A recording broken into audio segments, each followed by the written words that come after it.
शांत स्वभाव की थी। उसमें सहनशीलता भी बहुत ज्यादा थी।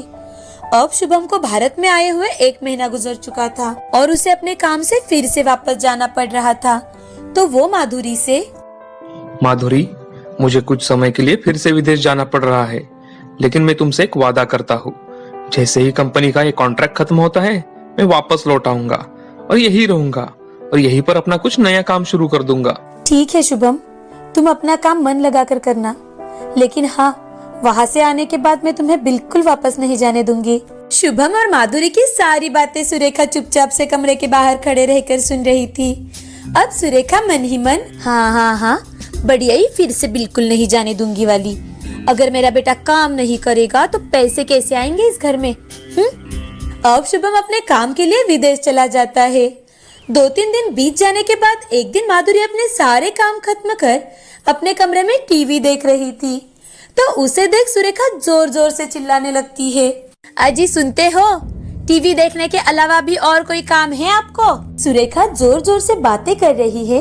ये सुन माधुरी भागते हुए वहाँ पर आ जाती है और ये देख सुरेखा और जोर जोर से बातें करने लगती है। सारा दिन बस टीवी ही देखते रहते हो, हर कमरे में एक एक पंखा चलता है और लाइट, वॉशिंग मशीन, अरे इस महीने का बिल भी देखा है, और तो और ऊपर से टीवी कनेक्शन के अलग से पैसे देने पड़ते हैं।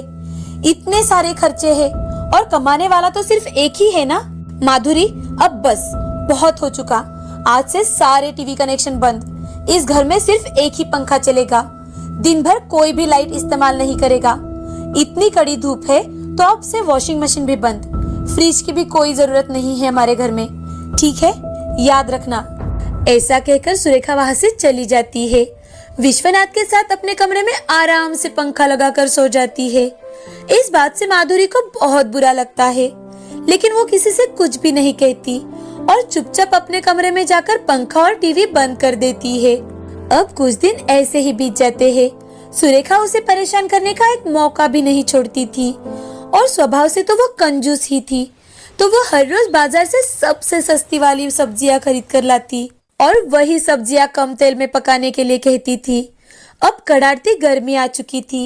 एक दिन अपने सारे काम पूरे कर माधुरी ने आलू के पापड़ भी बनाए थे, तो वो थकी हारी, गर्मी से परेशान सुरेखा के कमरे में पहुंचती है। सोचती है कि पंखे के नीचे थोड़ी देर आराम कर लेगी, लेकिन वहां पर विश्वनाथ सोया हुआ था। तो माधुरी को अपने कमरे में देख सुरेखा, क्या हुआ माधुरी, कुछ चाहिए था क्या? नहीं माँ जी, वो मैं आज बहुत थक गई थी, सुबह से धूप में काम कर रही हूँ तो पंखे की हवा खाने यहाँ आ गई। देखो माधुरी, तुम्हारे ससुर अभी अभी सोए हैं और मैं उन्हें तुम्हारे लिए तो नहीं जगा सकती। ये लो ये हाथ पंखा, इसी से अपने लिए हवा चला लेना। माधुरी ये सब देखकर मन ही मन बहुत रोती है, लेकिन किसी को कुछ भी नहीं बताती थी। एक दिन माधुरी घर की साफ सफाई कर रही थी कि तभी उसे साड़ी वाले की आवाज सुनाई दी। उसे सुन माधुरी ने उसे आवाज लगाई और साड़ियाँ देखने लगी कि तभी सुरेखा वहाँ आ जाती है और वो माधुरी से, माधुरी इसे क्यों बुलाया? माँ जी, मेरी कुछ साड़ियाँ खराब हो चुकी है, तो मैं सोच रही थी कि क्यों ना एक आध साड़ी ले लूं। अरे बहू, तेरी शादी में तो कितनी सारी साड़ियाँ आई हुई है, उसी में से कोई निकाल ले। तुझे कितनी बार कहा है कि महंगाई बहुत ज्यादा बढ़ चुकी है, फिजूल के खर्चे मत किया कर, लेकिन तू है कि सिर्फ खर्चे पर खर्चे ही किए जा रही है। माधुरी को सुरेखा की बात बहुत दुख पहुंचाती है, लेकिन वो कुछ भी नहीं कहती और रोते रोते घर के अंदर चली जाती है। तभी वो साड़ी वाला सुरेखा से, अरे बहन जी, आपकी बहू का इतना मन है तो ले लीजिए ना एक साड़ी, इतनी ज्यादा महंगी भी तो नहीं है। हाँ पता है, तुम्हारी बताने की कोई जरूरत नहीं है। हमारी बहू उसके मायके से आते वक्त कोई खजाना नहीं लेकर आई है कि आए दिन उसे कुछ न कुछ खरीद कर दे दूं। चलो जाओ यहाँ से। अब कुछ दिन ऐसे ही बीत जाते हैं। एक दिन माधुरी की माँ माई उसे मिलने के लिए माधुरी के ससुराल में आती है। उन्हें देख सुरेखा मन ही मन, हे प्रभु, पता नहीं इतनी महंगाई में यहाँ पर क्यों आई होंगी। माधुरी के माँ आते वक्त खूब सारे फल, ताजी सब्जियाँ और कुछ लड्डू लेकर आई थी। वो साइड में रखकर माई माधुरी से, माधुरी बेटा, तुम तो दिन ब दिन बहुत ही खराब होती जा रही हो। अपने आप की ओर देखा भी है? जिस दिन दामाद जी घर आएंगे तो तुम्हें ऐसे देखकर वो बहुत दुखी हो जाएंगे बेटा। माँ, क्या बताऊँ तुम्हें, ये मेरी सास बहुत ही ज्यादा कंजूस और घमंडी है। वो घर में दिन हो या रात पंखा भी नहीं चलाने देती। पूरा दिन काम कर कर के थक जाती हूँ माँ, और बाजार से सबसे सस्ती वाली सब्जियां उठा कर लाती है, और फल वो तो कभी नहीं आते हमारे घर में। माधुरी की सारी बातें सुरेखा ने सुन ली तो वो आगे आकर, देखिए समधन जी, अगर आपको कोई एतराज हो तो आप आपकी बच्ची को यहाँ से लेकर चले जा सकते हैं, नहीं तो आप ही उसके लिए फल और ताजी ताजी सब्जियां लेकर आइएगा। जी वो तो मैं अपने गांव से ही लेकर आई हूँ, ये लीजिए। सुरेखा फल और सब्जियों की थैली लेकर किचन में चली जाती है और उसमें से एक फल निकाल कर खाने लगती है, और मन ही मन, वाह वाह वाह वाह वाह, कितने दिन बीत चुके हैं कि मैंने एक फल भी नहीं खाया।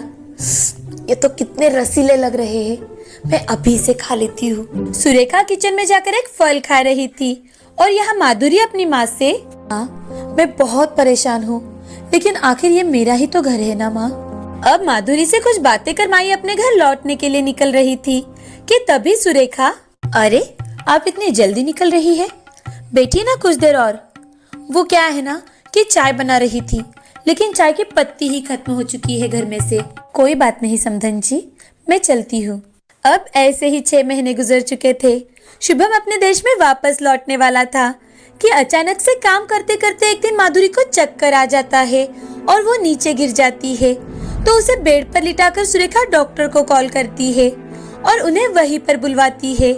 अब डॉक्टर सुरेखा से, अरे माँ जी, इनके शरीर में तो विटामिन और कैल्शियम की बहुत कमी है, इसलिए इन्हें ये चक्कर आ रहे हैं। डॉक्टर साहब, अब इसके इलाज में कितने रुपए खर्च होंगे? 1000-2000 रुपए की दवाइयाँ हो जाएगी माँ जी। डॉक्टर के बाहर जाते ही सुरेखा मन ही मन, अरे अगर मैं इस पर 1000 से 2000 रुपए खर्चा करूंगी तो कैसे चलेगा, हमारा तो पूरा बजट ही बिगड़ जाएगा। मैं ऐसा करती हूँ कि मैं इसे घर के नुस्खे इस्तेमाल करके ही अच्छा कर देती हूँ।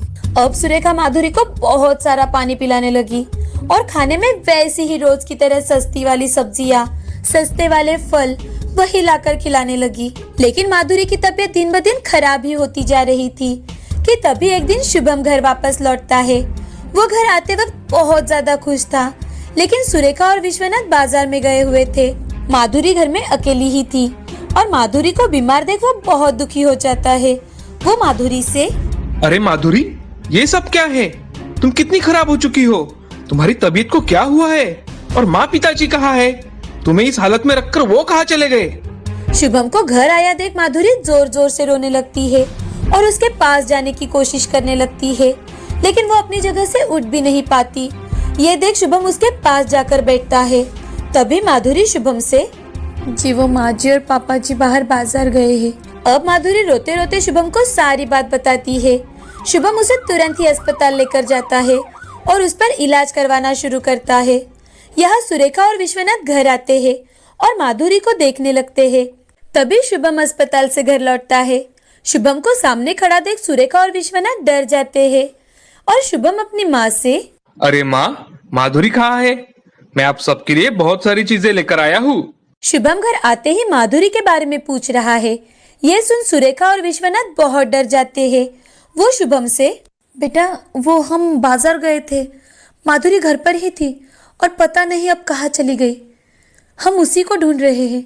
माँ, पिताजी, आप दोनों उसे बीमारी की हालत में छोड़कर बाजार में चले गए। क्या आप उसका अच्छे अस्पताल में इलाज नहीं करवा सकते थे? आपको पता भी है माधुरी को आज आईसीयू में रखा गया है। उसकी तबीयत बहुत ज्यादा खराब हो चुकी है। डॉक्टर ने उसके बचने की भी आशंका बताई है। पता नहीं आपका ये घमंड, आपकी ये कंजूसी कब खत्म होगी। अगर मेरी माधुरी को कुछ हुआ ना तो ये समझ लेना कि आपका बेटा भी इस दुनिया में नहीं है। फिर कभी मुझसे मिलने की भी कोशिश मत करना, मुझसे बात भी मत करना तुम। शुभम के ऐसे कहते ही सुरेखा और विश्वनाथ की आंखें खुल जाती है। उन्हें अपनी गलती का एहसास हो जाता है। अब वो दोनों शुभम से माफी मांगते हैं और अस्पताल जाकर माधुरी के लिए दुआ भी करते हैं, साथ ही उसकी सेवा भी करते हैं। कुछ ही दिनों में माधुरी अच्छी हो जाती है और घर लौटती है। तब सुरेखा माधुरी से, माधुरी हमें माफ कर देना बेटा, मैंने तुम पर बहुत ज्यादा जुल्म उठाए हैं, लेकिन तुमने आज तक उफ तक नहीं किया। हमने हमेशा कंजूसी की, साथ ही हमें इस बात का बहुत ज्यादा घमंड था कि हमारा बेटा विदेश में काम करता है और उसे बहुत सारी तनख्वाह मिलती है। हमारी कंजूसी और घमंड के कारण ही हमने हमारे घर की लक्ष्मी से एक काम वाली की तरह बर्ताव किया। इसीलिए हमें माफ कर देना बेटा। आज के बाद जैसा शुभम हमारे लिए है वैसे ही तुम भी हमारी बेटी हो।